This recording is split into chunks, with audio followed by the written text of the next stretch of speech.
The Shark Deck.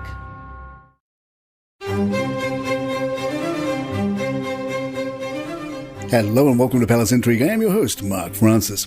A stunning headline: Prince Harry and Meghan Markle in near-catastrophic car chase in New York. This relentless pursuit, lasting over 2 hours, resulted in multiple near collisions involving other drivers, as spokesperson for the Sussexes said Wednesday. The Duke and Duchess of Sussex and Miss Ragland were involved in a near-catastrophic car chase at the hands of a ring of highly aggressive paparazzi.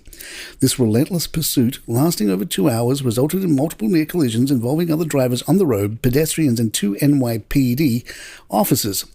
ITV reported it is believed that the traffic violations that occurred on Tuesday night included driving on the pavement and through red lights, reversing down a one-way street, illegally blocking a moving vehicle, and driving while photographing and while on the phone. That while those involved were confronted by uniformed police multiple times, they continued the pursuit, and there is footage taken from security along with other evidence to support these allegations. Omid Scobie tweeted, "Photos of the couple that came as a result of the 2-hour chase briefly appeared on the Daily Mail Wednesday morning but have since been removed. Despite being confronted by uniformed police multiple times, the paparazzi's cars continued their pursuit in trying to follow the Sussexes and Doria to the private residence they were staying at. Traffic violations by the drivers include driving on a sidewalk, going through red lights, reversing down a one-way street, driving while photographing, and illegally blocking a moving vehicle." A source close to the Sussexes says Harry and Meghan and Doria are understandably shaken but thankful everyone's safe. Our usual snark and gossip aside, we obviously want no harm to any of the royals, and we'll update this story as we learn more. Meghan Markle did receive her award at the Miss Foundation's Women of Vision Awards, where she was joined by her mother Dora and husband Prince Harry. The Mirror was enthused by Meghan's dazzling appearance, saying Meghan looked the picture of happiness as she stunned in a strapless gold Joanna Ortiz gown said to be worth $1,850, with matching Tom Ford heels and an $1,100 clutch bag by Carolina Herrera. She wore her long dark tresses wavy and over one shoulder to perfectly show off her hooped earrings. Her makeup was flawless as she wore a smoky eyeshadow and chose a nude lip. Harry, meanwhile, opted for a two-piece suit and blue-tie combo, and Doria went for a smart black number with see-through sleeves. Tickets for the ceremony were $1,500, while the table cost a minimum of $15,000. During her acceptance speech, Meghan thanked Steinem for the inspiration that you are, for your mentorship, your sage advice, your extraordinarily cheeky sense of humor, and for your incredible friendship. As a young girl, I would come home, I'd settle in after a day of school, pull up my TV tray with dinner, and I would turn on my evening ritual, Jeopardy! And I'd glance at the coffee table where I'd seen an array of things. It could be the cat's collar, my homework, some mail that had just been brought in, and some magazines. The magazines said Ms. on them. I remember them vividly because the pictures were different. There was diversity that I hadn't seen as often, both of colour and of age, and the names were different. There were congresswomen, there were astronauts, and the topics were different, from mothering to being a working mum, to heavier topics such as domestic violence, the poverty line, unearthing its roots, where it comes from, and matters of equity. I was too young at the time to know what most of it meant. The significance of these magazines was important. Meghan said Doria had a subscription, and having these pages in our home, it signalled to me that there was just so much more than the dolled-up covers and the images that you would see on the grocery store covers. It signalled to me that substance mattered. When I reflect on my time in my life when I was young, the imprints that were etched in my mind, I can now connect the dots in a much better way to understand how I became a young feminist and evolved into a growing activist. Author for Christopher Anderson thinks the timing of Meghan's award is all wrong. He told Fox News Digital that the award is a slap in the face to the man who walked her down the aisle and to the country she adopted, for better or worse, as her own.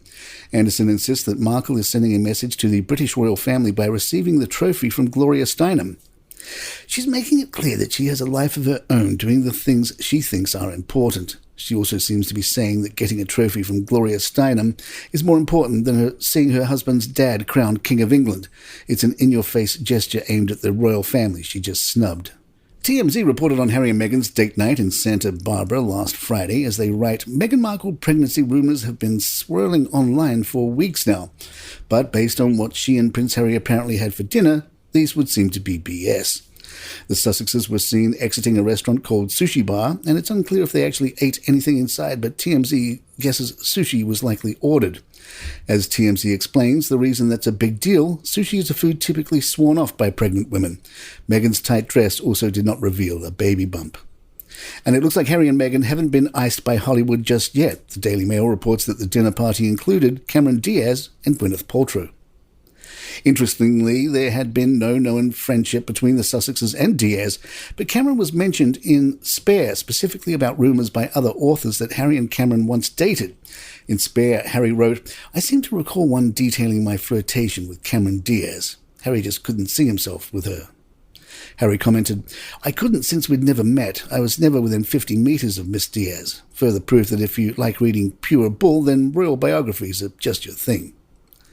Tattle reports that the intimate restaurant only has room for 10 patrons at a time. Harry and Meghan were out on the town again in recognition of Mental Health Awareness Month. The Sussexes visited AHA Santa Barbara, a Santa Barbara youth group. AHA, which stands for Attitude, Harmony, Achievement, is focused on equipping teenagers, educators and parents with social and emotional intelligence to dismantle apathy, prevent despair and interrupt hate-based behaviour. Per Archwell, the Sussexes visited AHA to learn firsthand about this generation's experiences with social media and societal pressures and how it affects their mental well-being. The couple engaged with these amazing youth in candid conversation, working to find solutions together. Celebrity stylist Miranda Holder told Newsweek's The Royal Report podcast that from a fashion perspective, the world missed out when Meghan Markle declined her coronation invitation. Holder said, "From a purely fashion perspective, first and foremost, which is how I always approach things, it was devastating. Kate and Sophie and Princess Anne, they all made up for it and looked phenomenal. Camilla, of course, with her beautiful Bruce Oldfield gown that was just absolutely exquisite, I thought. But it would have been just so fun to see what Meghan would have worn, and she would have brought just a little bit of extra X factor to the whole occasion." Omid Scobie, we usually add friend of the Sussexes after his name, says he is not the mouthpiece of Harry and Meghan. Scobie, who is not the mouthpiece of Harry and Meghan, appeared at the trial case against Mirror Group newspapers by Harry and some others. The Telegraph reports Scobie insisted he was asked to carry out phone hacking on celebrities while doing work experience at the Sunday People. Scobie, who is not the mouthpiece of Harry and Meghan, but is the co-author of Finding Freedom, said, "I don't have the Duke's phone number. I have never socialised with him." Scobie shared that although he spoke to the couple's communication team, who no doubt would have had to have checked things with Harry and Meghan, they had not contributed directly. The trial is expected to last 7 weeks. Palace Intrigue will be right back. You know, listening to all these going-ons with the royals just makes me want to grab a glass of wine. And thanks to First Leaf, I've always got a quality bottle on hand. Stay with me and I'll tell you how to save 50% on your first order at tryfirstleaf.com. First Leaf is a wine subscription service. See, I don't know much about picking the right wine, so it always takes time to find something I like, and it's a waste of time and money. So with First Leaf, just go online, answer some easy questions about flavors and tastes you like, and in about 5 minutes, you've created your own personalized wine profile. Then your First Leaf personal wine concierge creates a custom package, and this hand-selected delivery arrives at your door within a few days. It's cheaper and easier than going to the store. I have now found a delicious South Australian Shiraz that I love. In fact, I may just order some more now. It's great to reconnect with friends and family over bottles of First Leaf wine, and I bet you'll feel that way too. So give First Leaf a try. Head over to tryfirstleaf.com/palace to sign up and save 50% on your first 6 hand-curated bottles plus free shipping. That's first, F-I-R-S-T, leaf, leaf.com/palace to save 50% on your first 6 bottles plus free shipping. Tryfirstleaf.com/palace. Hey, I want to tell you about HelloFresh, America's #1 meal kit. Now that the coronation is over, the spring sunshine is here, and it's calling your name. So don't call for takeout, get HelloFresh instead. And in a moment, I'm going to tell you how to get 16 meals free. With HelloFresh, you can pick from over 40 weekly recipes, but you can choose from over 100 items to round out your order, from snacks and easy lunches to desserts and pantry necessities. So I got a chance to try the Santa Fe pork tacos with Monterey Jack and lime slaw the other night. I mean, to go out and get all these ingredients would take you an hour at the grocery store, and then you have to do all the prep work and the chopping, and then there's all this waste. But with HelloFresh, you get exactly what you need in one convenient kit. It took about 15 minutes to make and super delicious. You can even control the spice if you like them a little hotter. Delicious. So right now, you can get 16 free meals when you go to HelloFresh.com and use the code PALACE16. It's PALACE16. That's because, we're Palace Intrigue, and it's 16 free meals. HelloFresh.com, code PALACE16, and you'll also get free shipping. It doesn't get any easier. HelloFresh.com and use the code PALACE16. And we here at Palace Intrigue thank you for supporting our sponsors. The Guardian took a look at Buckingham Palace's picture gallery, which contains some of the greatest paintings of Western civilizations, from 16th century to 17th century Rembrandts, as well as works by Rubens and Van Dyck, and a rare thing of Vermeer. Also on display are some of the most spectacular Canaletto vistas of 18th century Venice. Access is generally limited outside the brief summer season, during which it is officially open to the public. An exclusive guided tour of the palace provides visitors with about 5 to 10 minutes in the gallery itself to enjoy the paintings. The cost of a ticket is £90. The Guardian educates us. Acquired by monarchs over generations, it is the last of the European royal art treasure troves to remain more or less intact in the hands of a sovereign. Similar collections in France, Spain, Austria, the Netherlands, Sweden and Denmark have been largely ceded to state ownership and to palaces open to the public, or to more freely accessible national museums, either by revolution or by mutual agreement. We do not yet know what Charles' promise of a slimmed-down monarchy will mean for the royal artworks.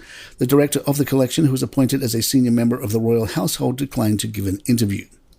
The royal collection contains a vast range of works of varying interests. Leaving aside the pen wipers, branding irons, and bonbon dishes listed in the database, The Guardian has analysed the status, whereabouts, and accessibility of the indisputable masterpieces of painting that the collection contains. Just a quarter of the 5,641 paintings it has are given a location tag, meaning they are on show to the public, and many of those that are tagged are in places or residences that are open only for a short time each year. Historian Jerry Broughton argues that the public should have much greater access to what is in effect national art. The royal collection is not heritage, it's art. If you treat it as heritage and adjunct of royalty, it is reduced to a bibelot, a load of trinkets. We don't even know where a lot of the stuff is. Robin Simon, an art historian and editor of the British Art Journal, says the question of who has what and which pieces the public should be permitted to see is deliberately very murky. A clear distinction was never made between privately owned works and the royal collection. It definitely happens that a royal would like a particular picture and it would go into a private room to be enjoyed personally, and why not?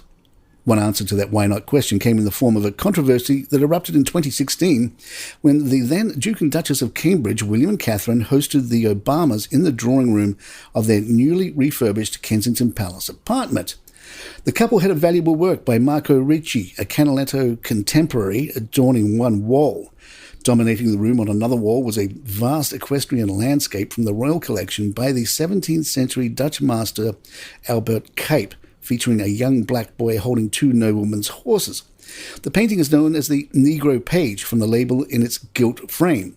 A pot plant was said to have been placed judiciously in front of the description, but the couple's choice led to accusations of racial insensitivity. A spokesperson for the palace said the painting had been removed from the apartment several years ago, but declined to say where it was now.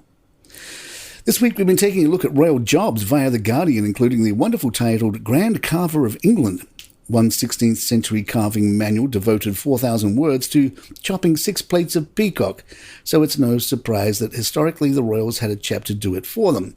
The role of Grand Carver still exists. It's a hereditary position currently held by the 12th Earl of Denbigh, 11th Earl of Desmond, Alexander Fielding. However, given that Charles currently has 4 chefs, it seems unlikely that Fielding is regularly revving up his electric carving knife to tackle the King's Sunday roast. Charles never eats lunch anyway, according to his US biographer Christopher Anderson. Perhaps he'd like to be the Astronomer Royal. The first Astronomer Royal for England, John Flamsteed, was appointed in 1675 when King Charles II founded the Royal Observatory in Greenwich. Flamsteed was tasked with drawing an accurate map of the night sky, which he did at the Tower of London with some difficulty. According to legend, his astronomical duties were often disrupted by the ravens at the tower, who would perch on and foul his telescopes. Royal waterman and King's barge master are purely ceremonial. Edward VII slashed the number of royal watermen who historically assisted the royal family travelling along the Thames from 48 to 24. This happened approximately half a century after the royal family stopped travelling by water and thus requiring any waterman at all. The remaining 24 are purely ceremonial, according to the royal family website, and paid a small honorary sum per year. Some sources suggest it's £3.50. They are under the command of the King's barge master. The current barge master is Chris Livett, a seventh-generation Thames waterman, who still recalls the smell of coal and industry on the river when I would tag along with my grandfather, towing ships and barges. And there you have it. If you'd like to email us, our address is thepalaceintrigue@gmail.com. Please follow us on Spotify, iTunes, Google Podcasts, YouTube, or your favourite app of choice. I'm Mark Francis. My thanks to John McDermott. This is Palace Intrigue, and good times.